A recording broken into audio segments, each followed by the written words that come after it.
Welcome to the Barry Drew podcast. And for today's guest, I'd like to welcome on board Gerry Duffy. He's an international keynote speaker. He's an author, a trainer, a coach, and also founder of a speaker school and recently the Standout Speakers. He's also a Decaman triathlete. He's ran 32 marathons in 32 days, and he's also a mutual member of the Jim Rohn Appreciation Society. Well, welcome, Gerry. Thanks very much for taking time here to jump on this podcast today. How are you keeping? Absolutely delighted to be here, Barry, and delighted to chat to your viewers, listeners, and share some ideas, some thoughts. And you're really looking forward to it. Really looking forward to the chat. Brilliant, brilliant.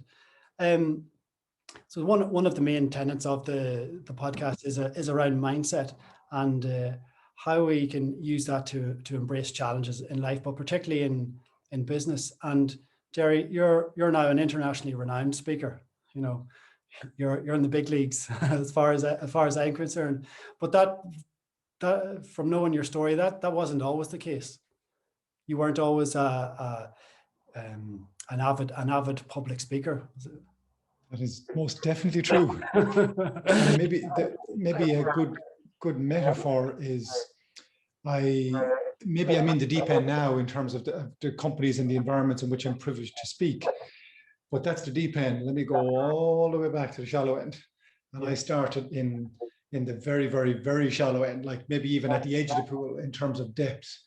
In fact, so much so that in a former life, I was so afraid of public speaking, I had to go to a hypnotist to speak to 4 people. So I guess, you mentioned Jim Rohn, and I've no doubt that we're going to maybe share some of his wisdoms over the course of this. But maybe the most important thing I learned from Jim Rohn, who, and people not familiar, he was a kind of a self-help motivational speaker, personal development, bit of an expert in my eyes. And he said, the most powerful quote that I got from Jim Rohn was, work harder on yourself than you do on your job. And I guess I didn't realize that I started a personal development journey in my mid-20s, but what I did when I started to reflect years later, I really started to invest in myself, started to challenge myself, started to embrace good habits rather than not so good habits. And at the age of 37, I had a fear of public speaking, but this talk opportunity, I call it an opportunity now, I didn't see it as that at the time, but was at my door, and I took it on, and maybe had the courage to take it on, because the former me probably wouldn't have taken it on, but I did. And so I confronted that fear. I got through the talk, and it just, in terms of my confidence and my belief system, it changed me, because it was such a difficult thing for me. I was so afraid. But when I got through that first presentation, I was still afraid of it, if I'm being honest, but I had to work to kind of really become very comfortable in that environment. But I did get an awful lot of confidence from that first talk. And I remember thinking to myself, what else have you been telling yourself you can't achieve? Because if you can achieve that, you can achieve anything you put your mind to. So it was that public speaking that you mentioned, it's possibly one of the most important things we could have begun with, because it was a game changer for me in terms of an expression I use a lot is small keys can open big doors. It was a small key that subsequently opened a huge door. Absolutely. Brilliant. And what was it that actually drove you to actually go and do something that you're absolutely terrified about and subsequently make a career out of it? As you'll see in this podcast, as the viewers might see, I love quotes. And a quote that comes to mind is, must is a great master. When you have to do something, very often you'll really dig in and maybe embrace and look for a solution that you mightn't otherwise embrace if you didn't, if you weren't backed into a corner, as it were. And I had a different business back then. This is, I guess, going back 12, 13 years ago. I did completely different business. The big R word was globally around the place, the recession, and my business was no different to any other business, as in it affected my business massively, to the point that I couldn't make it work anymore. I had to be realistic, and I had to move on from that. And it's something that was very uncomfortable to do, but I had to do it. I had commitments and I had to meet those. And I said, you've got to find new ways to earn revenues. I wanted to continue to work for myself. And I was backed into a corner. I had to do something. So what I did was I went away just to have a really good think. And I know you really help people with their thinking, and you ask them the quality questions. And I went away to do that. And I went away with a notepad and a pen and a computer for a bit of internet research, and went away for 3 days just to think. And I was determined to come up with an idea. And out of that deep thinking came an idea to become a speaker in the corporate sector, speaking about, at the time, goal setting. And that idea came out of that. I said, well, I can do it. I can public speak. I have got what I believed was value in this area around goal setting. I'm very comfortable in the corporate world. I saw myself speaking to big audiences. And that's where I felt I would be really like to be, working with maybe companies, kind of not just SMEs, but also even the middle size and the really big companies. So, and I just created a vision around that. And because I'd seen the value of creating a vision in other goals. And so I closed my eyes and I pictured, well, what do you see? And within 2 years of that, I was doing that vision full time in terms of my business. And the vision I saw was me in a hotel, speaking to a group of about 200 people in the business world about goal setting. I would be on a stage, I'd be wearing a gray suit and a blue shirt, and I'd be speaking about specific topics. I even saw the slides and all that, and you know, the power of visualizing what we want, but then you've got to back it up with action. So it took me 2 years to kind of get there, to get the plane to take off. It was certainly not overnight, I can assure you. There was a lot of learning over the next couple of years, really building that idea. And I used the analogy of a plane. So you have the idea, you got to build it, then you got to figure out how to get the engine to work, and then you got to figure out how to get it to take off. And then critically, how do you keep it up there? How do you keep that business? How do you grow to bigger heights? So that took 2 years in the early stages, but thankfully we got there. Brilliant. And well, you both certainly did. Would you say, from your perspective, was it the thing that, or maybe tangible or intangible quality, that actually drove you to go away to those 3 days and spend those 2 years of going after your vision? Was it from a place of fear, or was it from a place of love? Was it a bit of both? Possibly not fear. I saw it more as, well, you know, I have the opportunity to do something here. Yeah, I knew I had to do something, but I didn't go out of fear. I went out of maybe necessity. Yes, I had to come up with something, but I also, I remember, Barry, I had a blank sheet of paper in front of me, and I said, I was kind of, I knew I was at a crossroads, and I remember saying to myself, you can put anything you want on a sheet of paper. Like, you're going to earn money from doing something. Why don't you put down something that you would really be motivated to do, that you might be excited to be a part of? Now, I still was fearful of public speaking, but I'd done quite a few talks in that intervening 4-year period from my first ever one.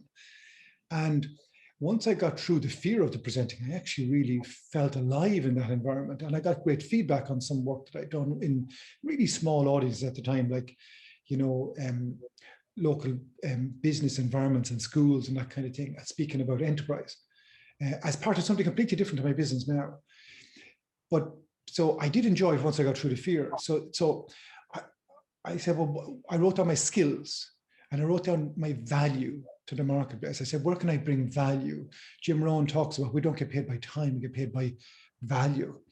I said, where's the value here? What value can you bring? And that's where I got the idea for the goal setting, because I'd seen, and I also remember talking about the physical fitness, the value of being physically fit in your business, because I'd gone through a really difficult period in my own business, but I was very positive, very strong, very resilient, because, and you mentioned some of the things that I get up to in my spare time in terms of other interests outside of this, like marathon running and that. And I was into that in a really big way at the time. And I had all this challenge going on in my business for sure. But I used to run early in the mornings. And then I go in and face the business challenges that I had around that period that many people might remember. But I was so strong in my mind because I'd exercised early that morning.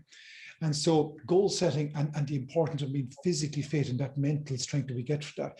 And that's where I began to get the nucleus of an idea of value I could bring in terms of ideas that would help people, whether they want to choose to go into a goal or feel they're facing a wall in their business, that these strategies can work in either environment.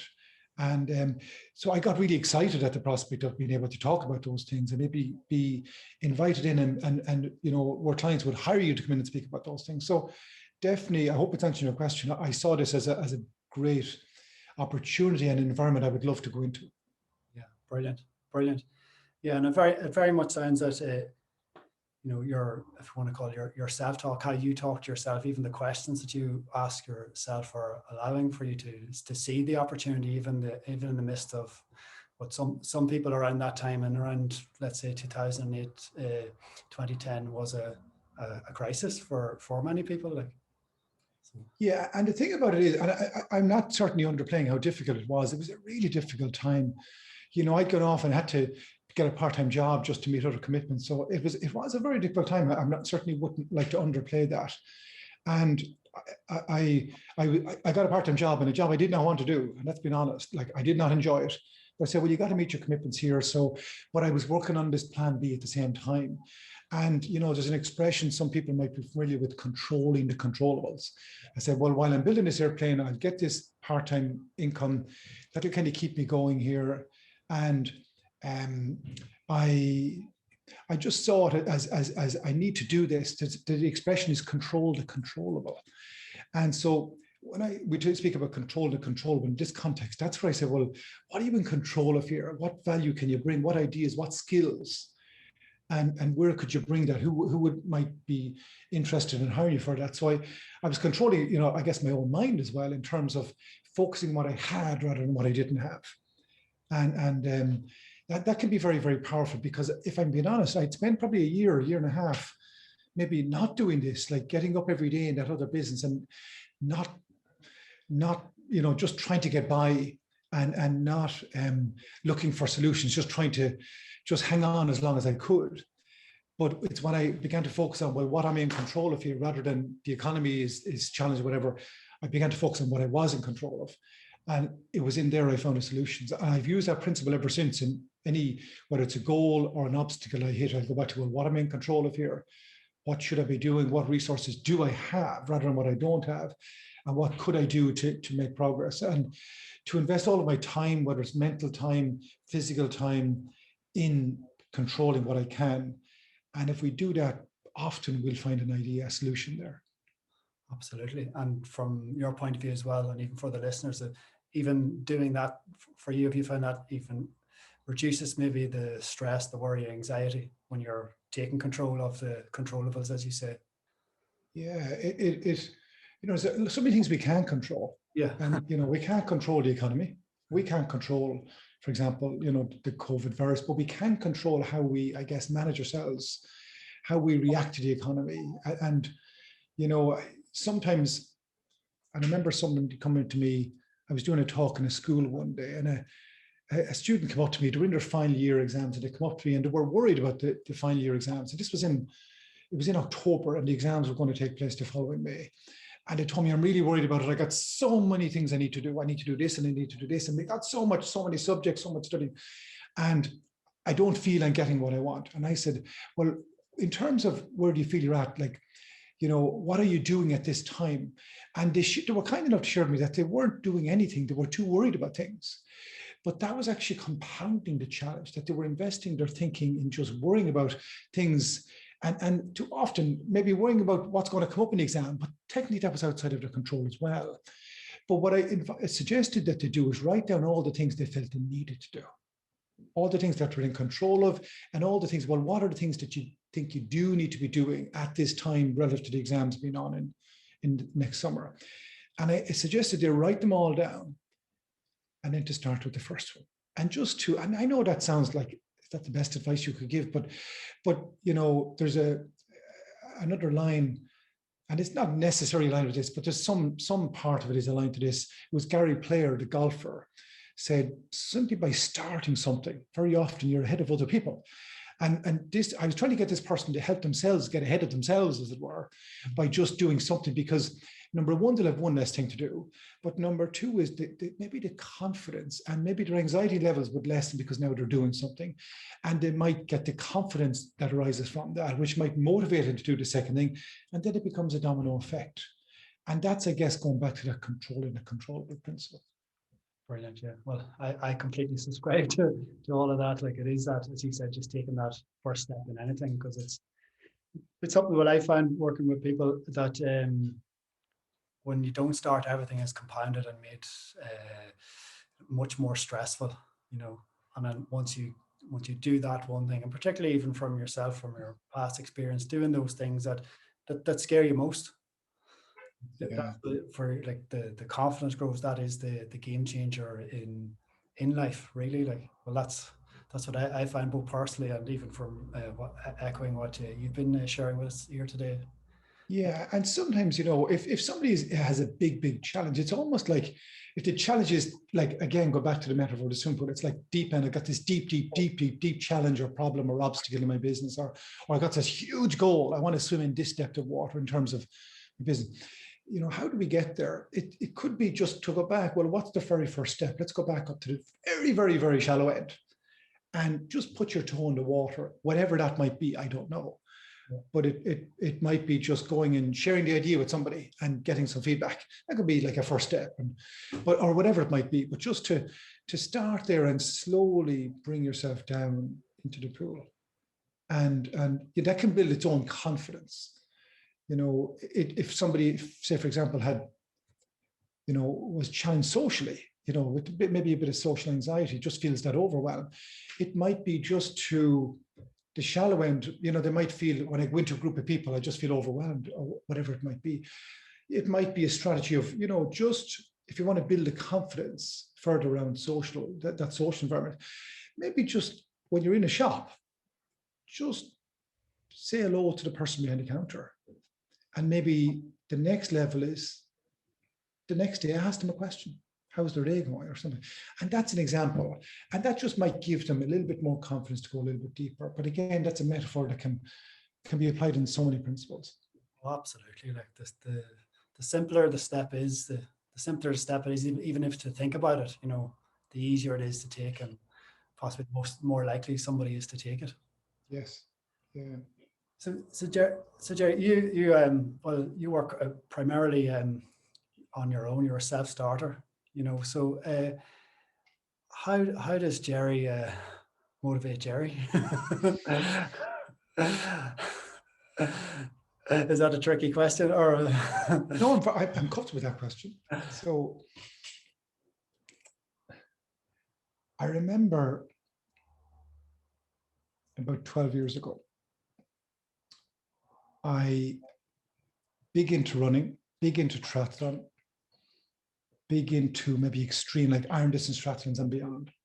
And I remember at the end of 2008, Barry, I got injured and had to go for a minor knee surgery. And the surgeon said to me, don't run for 6 weeks. I said, that's fine. And I was training for I had a really big extreme sporting challenge the following summer, and which involved triathlon.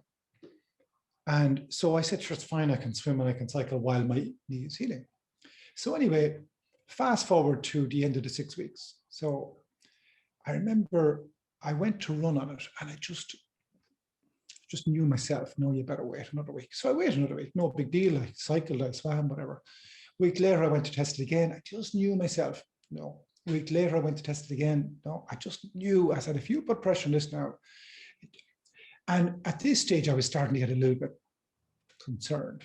And that concern, that went into 4 weeks, 5 weeks, 6 weeks. And then the concern went to a little bit of sadness, because my first love was running. Like running, just, I'm passionate about running. I love it so much. I run every day. But anyway, now I couldn't run. Now I could swim and I could cycle, and I was aware of that, and I was busy doing that, but running, and I needed to be running for the triathlon in summer. But anyway, I couldn't run. And I remember at the time, and I'm going to bring this into specifically answering your question about the business. I remember at the time saying, well, hang on now. maybe this is happening for a reason. Maybe you can get some kind of a positive experience out of this experience. Maybe life is teaching you something here. And Barry, I got something. Now, maybe I went looking for it, and I did go looking for it, but I got something that was life-changing. And I bring it into business now to motivate me if I feel I need a motivation. And we all need it from time to time, I can assure you. I do the odd time, for sure. I remember thinking at the time, and I remember writing it down, now you want to run and you can't run. I said to myself, because you hear people say, I have to do a long run for my marathon. Yeah, and it's that language, I have to. And I realized I don't have to. I would have done anything to run at that time. And I remember thinking, Gerry, you never have to run. If this ever heals, because I was beginning to get a bit paranoid about it. Is it ever going to heal? Maybe I'll never be able to run again, which was over the top on reflection. But that's how I felt, because I just couldn't see the clearing. Yeah.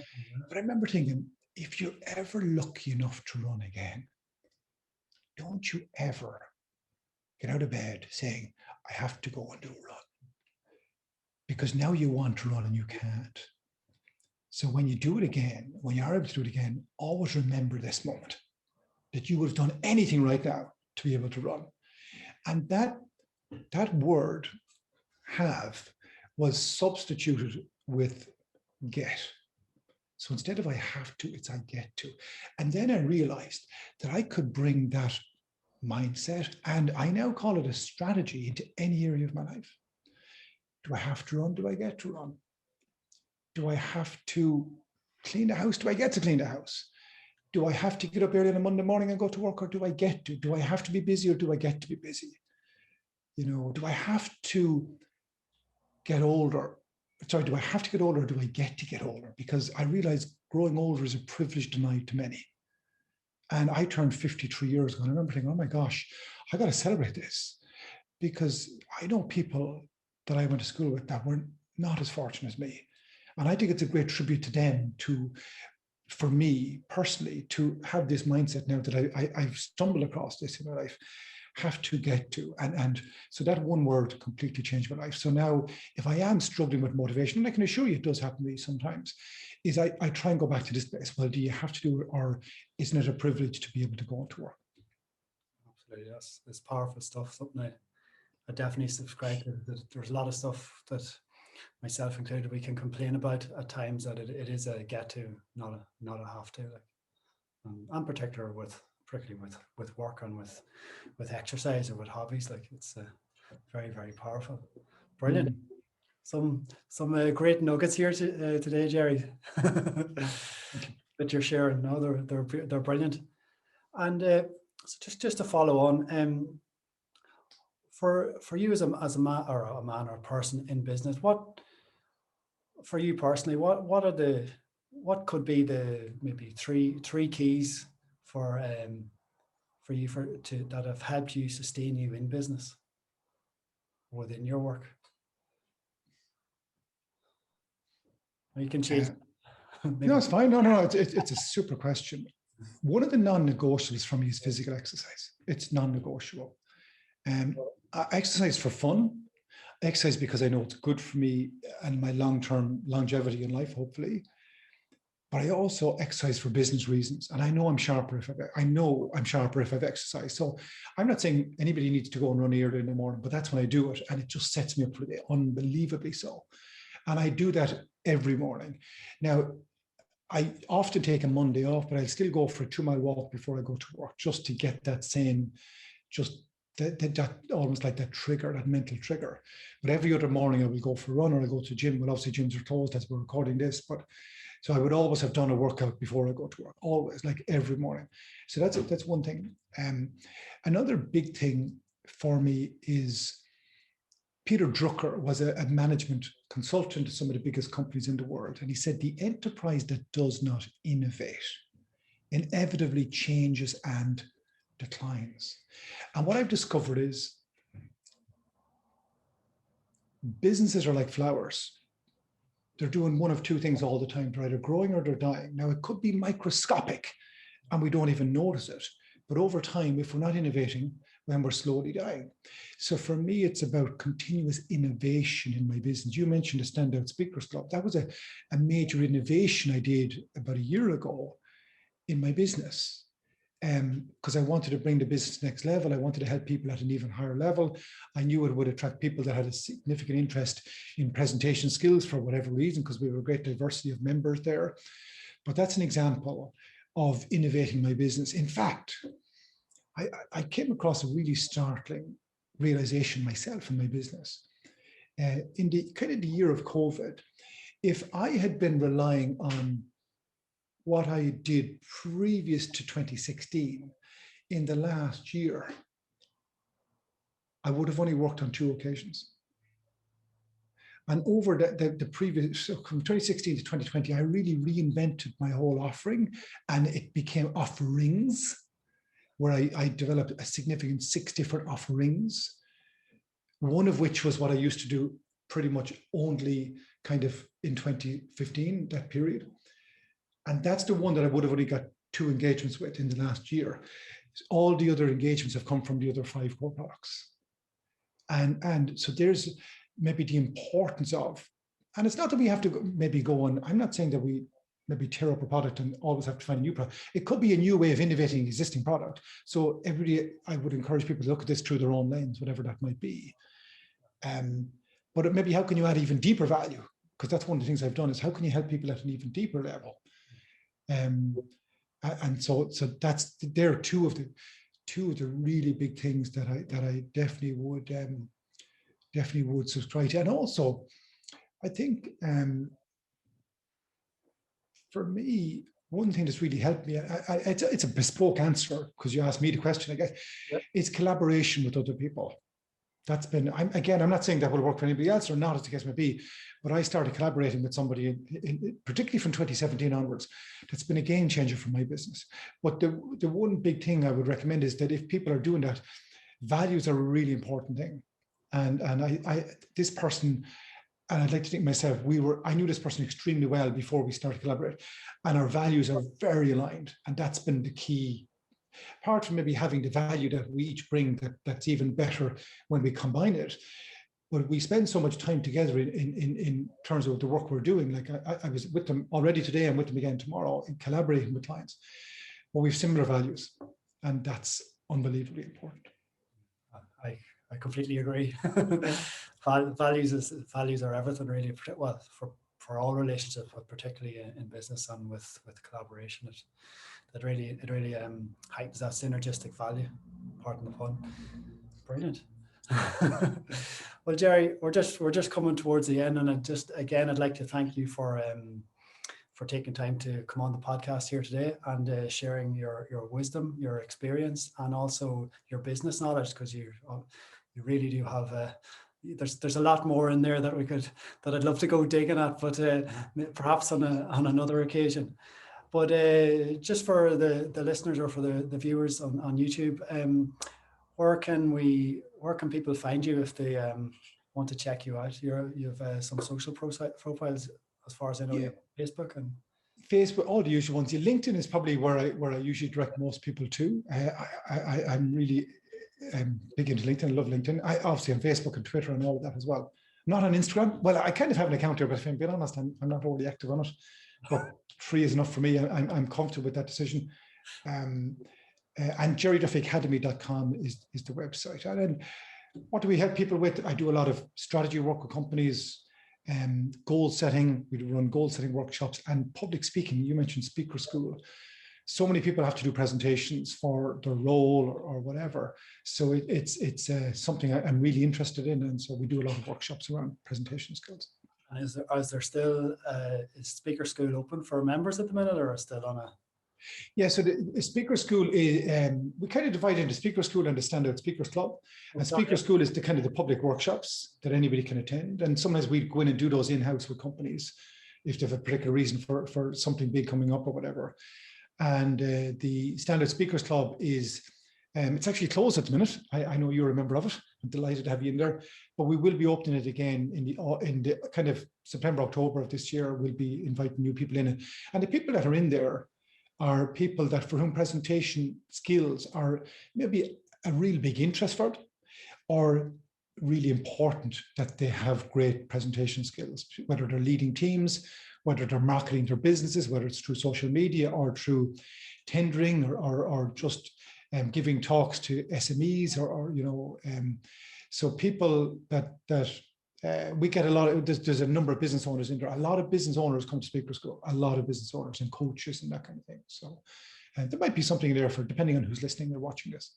Absolutely. And I can attest as being a member, there's what Gerry shared today with us, like there's this and a lot more, particularly specifically in relation to speaking. It's personally as a communication skill, it's invaluable for whatever walk of life you're in, and particularly, especially if you're in business, regardless if you're giving presentations. So that's my 2 cents worth anyway. But Gerry, listen, thanks again for jumping on again today, and I hope you enjoy the rest of your day and enjoy those morning runs. Thanks a million, and thanks everybody for watching. Thanks very much, Gerry.